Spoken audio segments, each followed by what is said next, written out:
Harmony hill అడవిలో పసికోన నక్క ఫిన్ తన దినచర్య ప్రారంభించాడు. ఒకరోజు అడవిలో తిరుగుతుండగా అతనికి నేలపై మెరుస్తున్న బంగారు గీత కనిపించింది. ఇది ఏమిటి? ఫిన్ ఆశ్చర్యపడ్డాడు. ఫిన్ తన స్నేహితులను పిలిచాడు. తెలివైన గుడ్లగూబ మియా, ఉల్లాసమైన ఎలుగుబంటి పిల్ల బెనీ మరియు మాట్లాడే కుందేలు రూబీ. ఈ గీతను మనం అనుసరించాలి, ఫిన్ చిత్తశుద్ధిగా అన్నాడు. సాహసం! నేను రాబోతున్నాను, బెనీ ఉత్సాహంగా అరిచాడు. గీత వారిని ఒక ఆహ్లాదకమైన మైదానానికి తీసుకువెళ్ళింది. అక్కడ గాలి నెమ్మదిగా ఊదుతూ మైమరపింపజేసే సంగీతాన్ని వాయిస్తోంది. ఈ గాలి మ్యాజిక్ లాగా ఉంది, మియా గమనించింది. ఇది మనతో పాట పాడుతోంది, రూబీ ఆనందంగా అరిచింది. గీత ఒక పాతపోనివంటి వంతెన దగ్గర ఆగిపోయింది. అది ఒక ప్రవహించే నదిపై వేలాడుతూ ఉంది. ఇది విరగడో? రూబీ సందేహంగా అడిగింది. మనమందరం కలిసే పోదాం, ఫిన్ ధైర్యంగా అన్నాడు. వంతెనను దాటిన తర్వాత వారు మాయా వంటి ఒక గుహకు చేరుకున్నారు. ఇకపైన వెళ్లాల్సి ఉందా?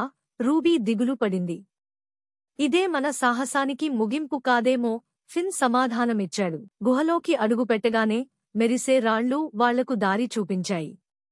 ఈ రాళ్ళు మన అడుగులకు స్పందిస్తున్నాయి, మియా అబ్బురపడింది. గుహలో ఉన్నప్పుడు పెద్ద గళం గర్జించింది.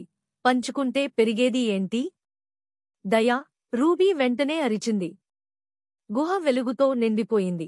గుహ వాళ్లను ఒక ప్రత్యేకమైన చోటుకు తీసుకెళ్ళింది.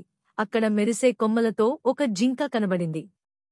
నేనే హార్మనీ హిల్ సంరక్షకుడిని, జింక ప్రకటించింది. జింక వెనుక ఒక మెరుస్తున్న రత్నం కనిపించింది. ఇదే హార్మనీ హార్ట్, జింక వివరించింది. రత్నం దగ్గర చేరాలంటే వారు భ్రమలతో నిండిన సరళమైన దారిలో నడవాలి. మన కళ్లను కాదు, మన మనసును నమ్మండి, జింక వారిని గైడ్ చేసింది. ఒక నీడ రూపం వారిని ఆపేందుకు వచ్చింది. రత్నాన్ని తీసుకుంటే అడవి నాశనం అవుతుంది, అది హెచ్చరించింది.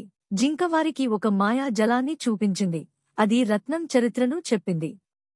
అది అడవిని శాంతంగా ఉంచింది, ఫిన్ గ్రహించాడు. మీరు ఈ అడవిని కాపాడుతారా? జింక అడిగింది. మేము హామీ ఇస్తున్నాం, ఫిన్ అన్నాడు. ప్రతి ఒక్కరికి ఒక మాయా వస్తువు ఇచ్చింది. ఫిన్కు దిశ చూపే కాంపస్, మియాకు మెరిసే ఈక, బెనీకి రక్షణ చిహ్నం, రూబీకి మెరుస్తున్న త్రిభుజం ఇచ్చింది. స్నేహితులు తిరిగి హార్మనీ హిల్కు వచ్చారు. ఇప్పుడు వారు దాని రక్షకులుగా ఉన్నారు.